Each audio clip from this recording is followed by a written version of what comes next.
우리가 지금 대림의 이 계절을 맞으며 히브리서의 말씀으로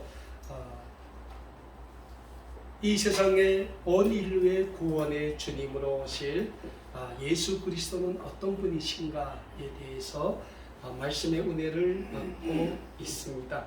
오늘은 특별히 우리가 읽은 히브리서 2장 1절에서 10절의 말씀으로 예수 그리스도에 대한 두 번째 시간, 우리의 구원자이신 예수 그리스도라는 제목으로 함께 말씀의 은혜를 받기를 소원합니다. 우리가 전 시간에 히브리서 1장의 말씀을 통하여 배운 것처럼 우리가 믿고 있는 기독교는 예수 그리스도를 빼놓고는 그 무엇도 이야기할 수 없는 생명의 종교라고 말씀드렸습니다. 그만큼 우리가 믿고 있는 성경 말씀은 그 시작인 창조주 하나님의 천지 창조의 시작으로부터 시작해서 성경의 맨 마지막 부분인 요한계시록에 이르기까지 그 중심에는 알파와 오메가가 되시는 예수 그리스도가 있기 때문입니다. 그러니까 우리가 믿는 기독교의 중심에는 알파가 되시는 예수님, 그러니까 시작이 되시는 예수님. 기독교의 시작이 뭡니까? 창조주 하나님의 창조의 역사가 그 시작입니다. 그래서 그 하나님과 천지 창조의 사역에 말씀으로 함께 하신 예수 그리스도를 우리는 알파가 되시는 예수 그리스도, 그러니까 알파가 시작이라는 거예요. 그 알파가 되신 예수 그리스도를 중심으로 해서 시작된 인류 역사의 마지막 종말의 때, 종말이 언제입니까? 부활하신 예수님이 다시 이 땅에 재림하시는 그때, 그때를 우리는 오메가, 마지막이라고 부르는 거죠. 그 마지막이 되신 예수 그리스도의 그 인류 구원의 역사를 우리가 통틀어 우리가 믿는 기독교의 핵심 진리이자 핵심 교리라고 말하고 있는 겁니다. 그러니까 우리가 믿는 기독교의 중심에는 알파가 되시는 예수 그리스도가 늘 계시며 또 오메가가 되시는 예수 그리스도께서 구원의 백성들과 함께 계시는 그 임마누엘의 역사, 이 역사를 우리 기독교는 이 세상에서 가장 완벽한 구원의 기독교, 생명의 기독교, 영생의 기독교라고 우리는 감히 증언하고 고백하고 있는 겁니다. 그런 의미에서 우리가 오늘 본문 말씀인 신약성경 히브리서 2장 1절에서 10절의 말씀으로 은혜를 나누기를 소원하는데, 먼저 히브리서 2장의 말씀에서는 예수 그리스도가 왜 우리 인류에게 있어서 구원의 하나님이신가를 말씀을 통해 잘 우리에게 증거하고 있다라고 말씀드릴 수 있습니다. 무엇보다 오늘 본문 말씀을 통하여 우리가 배울 첫 번째 영적인 진리가 있는데, 그 영적인 진리는 예수 그리스도를 통한 온 인류의 구원은 하나님이 우리 인류에게 주신 가장 큰 구원이라는 영적인 진리입니다. 오늘 본문 말씀인 히브리서 2장 1절에서 4절의 말씀에서는 우리에게 이런 말씀을 주고 있습니다. 그러므로 우리는 들은 것에 더욱 유념함으로 우리가 홀로 떠내려가지 않도록 함이 마땅하니라. 천사들을 통하여 하신 말씀이 견고하게 되어 모든 범죄함과 순종하지 아니함이 공정한 보응을 받았거든 우리가 이같이 큰 구원을 등한히 여겨 어찌 그 보응을 피하리요. 이 구원은 처음에 주로 말씀하신 바요 들은 자들이 우리에게 확증한 바니 하나님도 표적들과 기사들과 여러 가지 능력과 및 자기의 뜻을 따라 성령이 나누어 주신 것으로서 그들과 함께 증언하셨느니라 라고 우리에게 말씀을 하고 있습니다. 사랑하는 여러분, 오늘 본문 말씀인 신약성경 히브리서 2장 3절의 말씀에서는 우리가 이같이 큰 구원을 등한히 여기면 안 된다고 교훈하고 있습니다. 그러면 여러분, 오늘 본문 말씀 3절에서 말씀하고 있는 그 큰 구원은 어떤 구원을 뜻하고 있습니까? 그 큰 구원은 하나님의 예수 그리스도를 통하여 우리 인류를 이 세상의 모든 죄악에서 구원해 주시는 하나님의 구원을 오늘 본문 말씀인 히브리서 2장 3절의 말씀에서는 큰 구원이다 라고 우리에게 말씀하고 있는 겁니다. 구약성경 창세기 말씀을 보면 원래 우리 인류의 조상인 아담과 하와는 하나님의 형상대로 아름답게 지음을 받은 존재입니다. 그러니까 하나님의 형상대로 지으심을 받았다는 사실은 창조주 하나님의 창조 사역에서 우리 인류가 가장 완벽하게 지으심을 받은 존재라는 사실이 됩니다. 그래서 하나님의 형상대로 지으심을 받은 우리 인류의 조상인 아담과 하와가 맨 처음 거주하였던 것은 어디입니까? 하나님의 동산인 에덴 동산이었다는 거예요. 그러니까 하나님의 동산인 에덴 동산 역시 하나님의 창조 사역에서 가장 완벽한 동산이었다라는 사실을 우리는 알게 되는 겁니다. 그런데 이 에덴 동산에서 문제가 생기게 됩니다. 그 첫 번째 문제가 뭡니까? 에덴 동산 주황에 있는 선악을 알게 하는 나무라는 겁니다. 그래서 하나님은 인류의 조상인 아담과 하와에게 하나님의 동산인 에덴 동산에 있는 모든 것을 너희가 임의로 먹을 수 있으되 동산 주황에 있는 선악을 알게 하는 나무의 열매는 너희는 만지지도 말고 먹지도 말라고 했어요. 심지어 하나님은 아담에게 보지도 말라고 했어요. 그리고 그 열매를 따먹는 날에는 너희는 반드시 죽는다고 말씀하셨어요. 자, 여기까지는 완벽했어요. 예, 하나님이 아담에게 분명 선악을 알게 하는 나무의 열매는 보지도 말고 만지지도 말고 먹지도 말라고 명령을 내렸단 말이죠. 근데 여기에서 에덴 동산에 두 번째 문제가 생깁니다. 그 문제가 무슨 문제입니까? 뱀으로 가장한 사탄이 그 에덴 동산에 들어왔다는 거예요. 그리고 뱀으로 위장한 사탄이 하나님의 창조하신 우리 인류의 조상인 아담과 하와를 어떻게 하나 하나님으로부터 떼어내기 위해 노리고 있었다는 사실입니다. 원래 사탄이라는 존재는 하나님의 천사들 중에서도 가장 뛰어난 천사라고 불리었던 강명의 천사였어요. 근데 강명의 천사가 자기를 따르는 그 천사들과 함께 자기가 하나님이 되어보겠다고 하나님께 도전했다가 결국 하나님께 쫓겨나서 우리 인류가 사는 이 세상에 쫓겨내려와서 우리 인류를 끊임없이 유혹하는 사탄 마귀로 전락한 존재라는 거예요. 그러니까 타락한 천사가 오늘날의 사탄 마귀라고 할 수 있는 거예요. 그래서 사탄과 마귀도 영적인 존재입니다. 우리한테 안 보여요. 근데 베드로 사도는 우리에게 뭐라고 했습니까? 이 마귀 사탄이 지금도 우는 사자와 같이 두루 삼킬 자를 찾아 돌아다닌다고 우리에게 말씀하고 있다는 거예요. 그만큼 우리의 삶의 주변에는 언제나 이 사탄과 마귀의 유혹이 있다는 거예요. 이 에덴 동산에도 뱀으로 가장한 사탄이 들어왔어요. 그리고 이 사탄이 어떻게 하나 자기가 하나님처럼 되려고 하다가 쫓겨났잖아요. 그것처럼 하나님의 형상을 대로 지으심을 받은 우리 인류의 조상인 아담과 하와를 하나님으로부터 떼어내기 위해서 노리고 있다는 거예요. 그러다가 사탄이 뭘 들었습니까? 하나님이 아담에게 하시는 명령을 들은 거예요. 숨어서. 근데 아담을 보니까 아담은 유혹을 못하겠어. 그래서 누굴 유혹합니까? 하나님이 아담에게 돕는 배필로 준 하와를 유혹하는 거지. 야, 하와야. 하나님이 정말 저 동산 주황에 있는 나무의 실과를 먹지 말라고 하디? 하니까 하와가 사탄에게 뭐라고 했어요? 아니, 하나님이 보지도 말고 만지도 말라고 했어. 그러면 죽을까 하노라 했어. 뭡니까? 하와의 마음속에 그 동산 주황에 있는 나무의 실과가 거거든요. 그걸 사탄이 유혹한 거예요.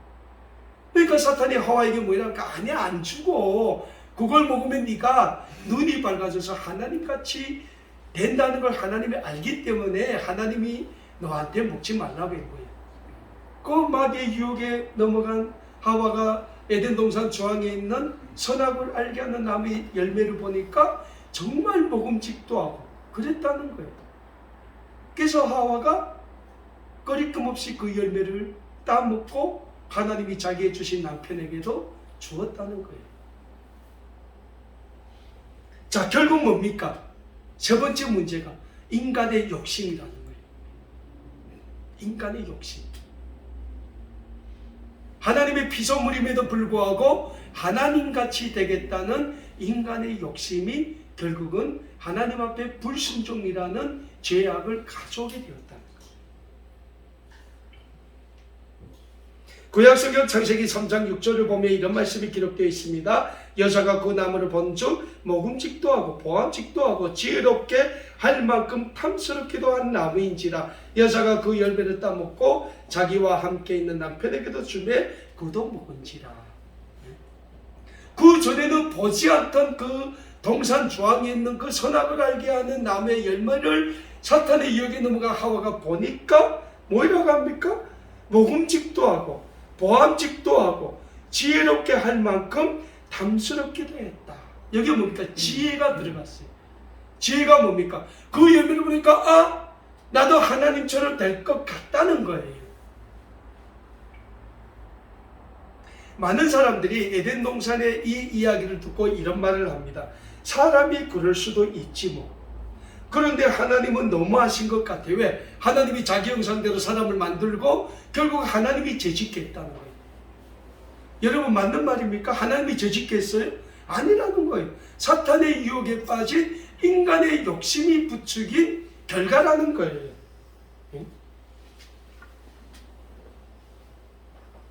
하나님이 왜 인류의 조상인 아담과 하와에게 이미 에덴 동산 중앙에 있는 나무의 열매를 먹지도 말고 보지도 말고 만지도 말라고 명령했을까요? 그거는 다름 아닌 하나님의 형상대로 지으심을 받은 우리 인류의 순종의 삶을 하나님이 원했었기 때문입니다. 그래서 우리 장로교회 기독교 신조에 보면 교리 1조에 뭐라고 적혀져 있습니까? 우리는 우리의 온 마음과 뜻과 마음을 다하여 창조주 하나님을 영화롭게 한다는 게 우리 인간의 창조의 목적이라고 분명히 말씀하고 있다는 거예요. 우리의 모든 삶으로 하나님께 영광을 돌린다는 거예요. 그러면 영광 돌리는 삶이 뭡니까? 하나님의 말씀에 순종하는 삶이라는 거예요. 근데 우리 인류의 첫 조상인 아담과 하와는 그렇게 못했다는 거예요. 그래서 우리 인류에게 죄가 들어오는데 그 죄를 뭐라고 합니까? 원죄라고 합니다. 그 사람은 누구나 태어날 때부터 죄의 근성을 가지고 태어난다는 거예요.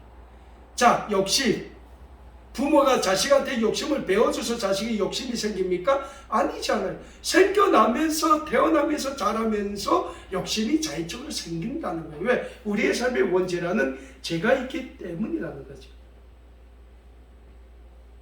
그런데 하나님은 우리 인류를 지을 때 어떤 마음으로 지었습니까? 순종의 존재가 되기를 원했다는 거예요.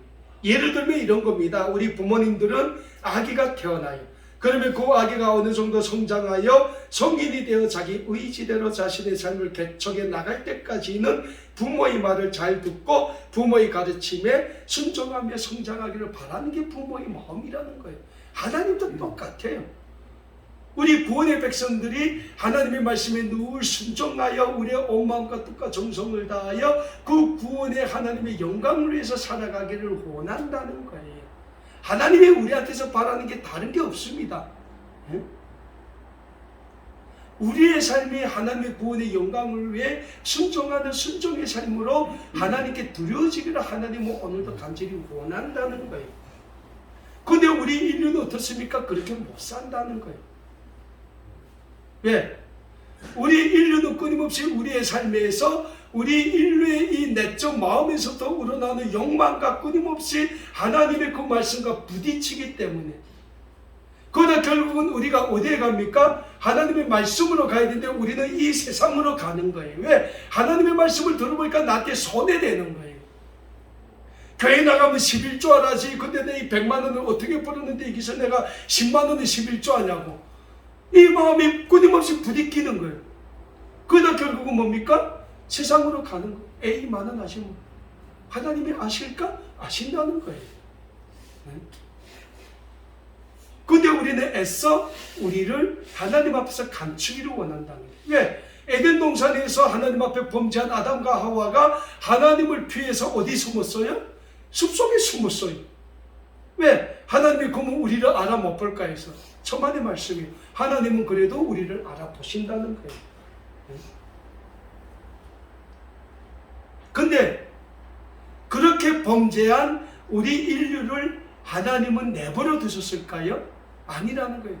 끊임없이 우리 인류를 하나님은 심판하셨고 하나님께로 돌아오라고 하나님은 말씀하셨다는 거예요. 그 구약의 말씀이 뭡니까? 인류한 우리 하나님 앞에 범죄한 우리 인류가 하나님께 돌아오라고 하나님이 말씀하신 게 구약의 성경이 있잖아요. 근데 우리 인류가 돌아옵니까? 안 돌아와요. 네? 계속 자기 멋대로 사는 거예요. 하나님은 하나님이고 나는 나고. 네? 오늘 우리도 그렇지 않습니까? 주일날 교회 한번 가서 1시간 예배 드리고 그러면 하나님 빠빠야 하고 우리는 세상 나가서 하나님의 말씀대로 살기 싫으니까 계속 세상에서 제멋대로 살아가는 거예요.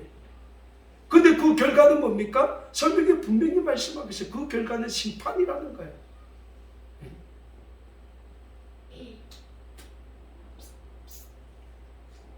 오늘 본문 말씀이 히브리서 2장 2절에서 이런 말씀 주죠. 모든 범죄함과 순종하지 아니함이 공정한 보응을 받았다.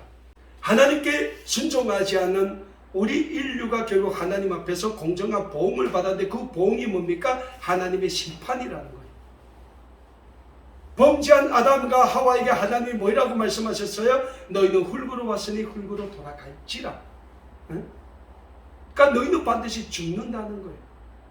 근데 중요한 것은 우리의 육신의 죽음이 중요한 게 아니고 육신의 죽음 뒤에는 영원의 심판이 기다린다는 거예요.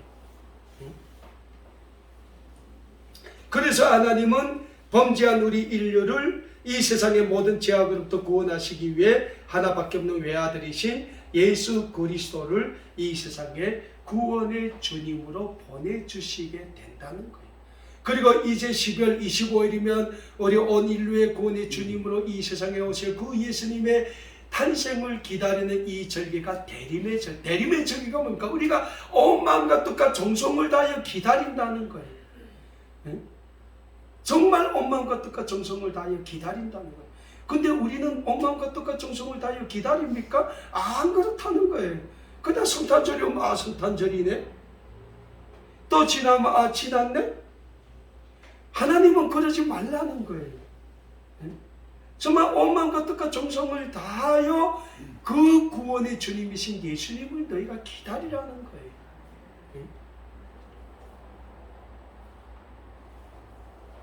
여기서 두 번째로 우리가 배울 영적인 진리가 또 있습니다. 그 영적인 진리가 무엇인가 하니까 예수 그리스도는 우리 인류의 구원의 창시자, 즉 예수 그리스도는 온 인류 구원의 길을 열어주신 참 구원의 하나님이시다라는 영적인 진리가 됩니다.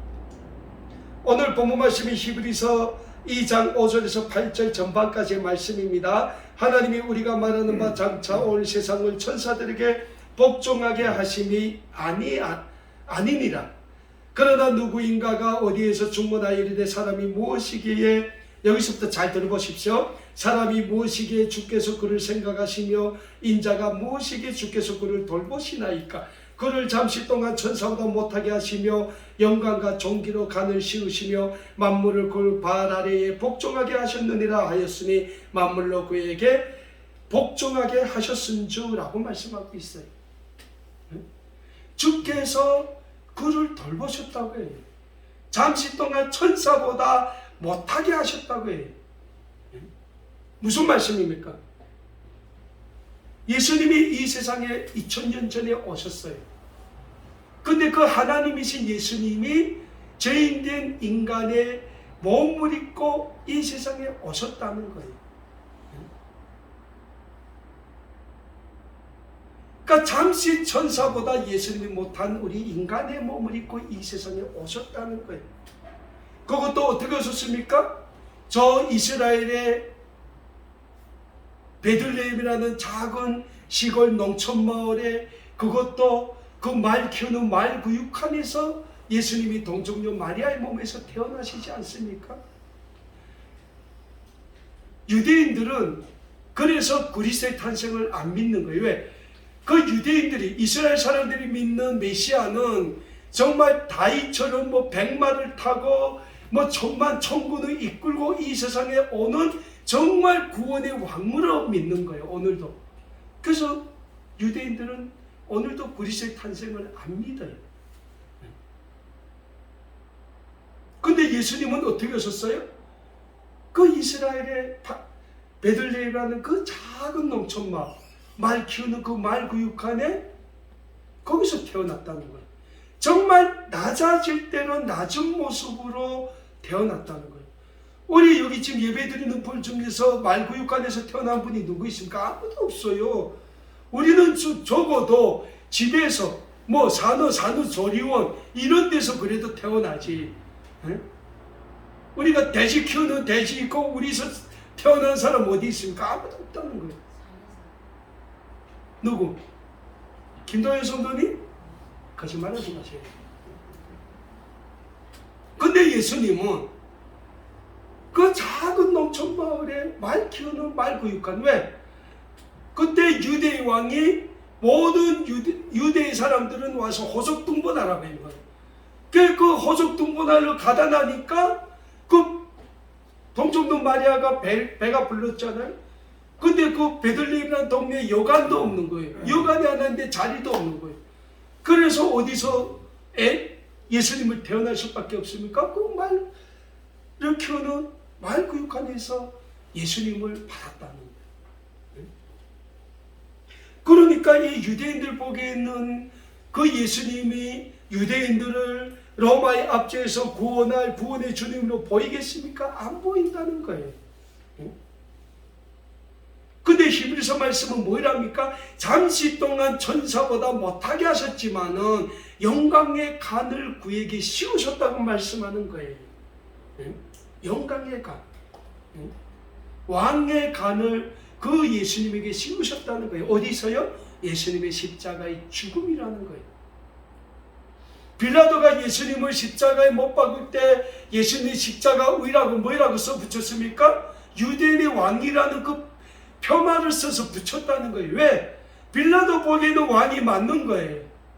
그래서 빌라도가 예수님을 십자가에 못 박으라고 외치는 유대의 종교 지도자들에게 뭐라고 합니까? 나는 저 사람한테서 죄를 못 찾겠다고 했잖아요. 결국 뭡니까? 구원의 백성이 아닌 이방인의 총독인 빌라도도 마음속으로는 그리스도가 왕이 됨을 믿었다는 거예요. 빌라도가 그 후에 그걸 유대인이 왕이라는 표식을 써 붙였다는 자체는 예수님을 왕으로 빌라도는 인정을 했다는 거예요. 그럼에도 불구하고 빌라도는 예수님을 십자가에 못 박으라고 최종 명령한 자이기 때문에 우리 사도신경에는 빌라도가 예수님을 죽인 원흉으로 고백되어질 수밖에 없다는 거예요. 예수님이 누굴 위해 왔습니까? 저희는 우리 인류를 구원하기 위해서 이 세상에 오신 분이라는 거예요. 그래서 신약성경 요한복음 3장 16절 17절 말씀에서 사도 요한이 이 구원의 사건을 어떻게 고백하고 있습니까? 하나님이 세상을 이처럼 사랑하사 독생자를 주셨으니 이는 그를 믿는 자마다 멸망하지 않고 영생을 얻게 하려 하심이라. 하나님이 그 아들을 세상에 보내신 것은 세상을 심판하려 하심이 아니요 그로 말미암아 세상이 구원을 받게 하려 하심이라 라고 사도 요한이 요한복음 3장 16절 17절 말씀에서 고백하고 있는 거예요. 사랑하는 여러분, 오늘 우리가 보내고 있는 대림의 절기가 어떤 절기입니까? 이 대림의 절기는 우리를 위해 이 세상에 구원의 주님으로 오시게 될 예수 그리스도의 탄생을 기다리는 절기가 지금 우리가 보내고 있는 대림의 이 절기인 것입니다. 그래서 우리는 그 어느 때보다 이 대림의 절기를 기쁨과 감사와 영광과 찬양의 삶으로 맞이하고 또 보내야 된다는 거예요. 왜서요? 죄로 말미암아 하나님의 심판의 대상으로 전락한 우리 인류의 구원을 위하여 하나님이신 예수님이 이 세상의 구원의 주님으로, 구원의 메시아로 오시기 때문입니다. 사랑하는 여러분, 오늘 우리는 대림의 이 계절의 하루하루를 예수님을 생각하며 살아야 할 시간들이라는 영적인 진리를 잊지 마시길 바랍니다. 왜서입니까? 예수님이 있어야 우리가 하나님의 구원의 백성, 하나님의 구원의 자녀가 될 수 있기 때문입니다. 그래서 우리는 이 세상에 반짝이는 성탄의 이 계절의 네온사인을 바라보며 청춘 남녀들이 즐기는 성탄의 쾌락이 아닌 오직 우리의 구원의 주님이 되시는 우리 주 예수 그리스도의 탄생을 기다리는 대림의 이 절기를 온 마음과 뜻과 정성을 다하여 맞이하게 힘써야 하는 것입니다. 요즘 저 잠실역 쪽에 보면 뭐 잠실 롯데월드몰 이기 보면 뭐 네온 사인이 막 반짝이고 저녁에는 뭐 그러지 않아요? 청춘 남녀들은 좋다고 또 거기 나와서 또 자기만의 쾌락에 빠져서 그러고 있어요. 그리고 또 성탄절이면 또 산타가 어디서 오지 않는가 해가지고 다들 반짝반짝 해가지고 산타를 바라보고, 산타가 어디 옵니까? 우리의 마음에 오는 거예요. 산타는. 예수님이 어디에 옵니까? 우리의 삶에 오는 거예요. 유대인들이 기다리는 것처럼 백마 타고 뭐 왕관을 쓰고 뭐 번쩍이는 흰 뭐 세마포를 입고 이렇게 안 오셔요. 우리의 삶에 오신다는 거예요. 우리의 마음에 오신다는 거예요. 근데 정작 우리의 마음에 그 만왕의 왕으로 구원의 주님으로 오실 그 예수님을 받아들일 수 있는 그 베들레헴의 작은 말구육관 같은 그 자그마한 마음의 자리라도 있는가? 예수님은 우리의 삶에 오기를 원하신데 우리의 삶의 정작 예수님을 받아들일 그 자그마한 자리조차 우리가 만들지 않는다면 예수님은 우리의 삶에 우리의 자리에 오기 싶어도 못 오신다는 거예요. 그래서 우리가 이 대림의 절기를 맞이하며 우리 마음에 정말 그 구원의 주님이신 예수님을 받아들일 수 있는 자그마한 그 베들레헴의 그 말구육간의 그 작은 구유 같은 그런 자리라도 우리가 만들어야 한다는 거예요. 근데 그 자리를 우리가 어떻게 만듭니까? 인류 구원의 주님을 오실 우리 예수님을 온 마음과 뜻과 정성을 다해서 맞이해야 되겠다는 그 마음의 준비가 우리에게 먼저 있어야 된다는 거예요. 그럴 때 우리는 그 예수님을 온전히 우리의 삶에 받아들일 수 있게 되며 모실 수 있게 되며 우리가 우리의 삶에 그 구원의 주님을 받아들이고 모실 때 하나님은 우리의 삶을 통하여 하나님의 구원의 그 아름다운 역사를 이루어 가시게 된다는 거예요. 그리고 하나님의 그 아름다운 구원의 역사에 정말 마음껏 쓰임받는 우리 모든 믿음의 가족 여러분들 다 되실 수 있기를 우리 주 예수 그리스도의 이름으로 간절히 축원합니다. 기도하겠습니다.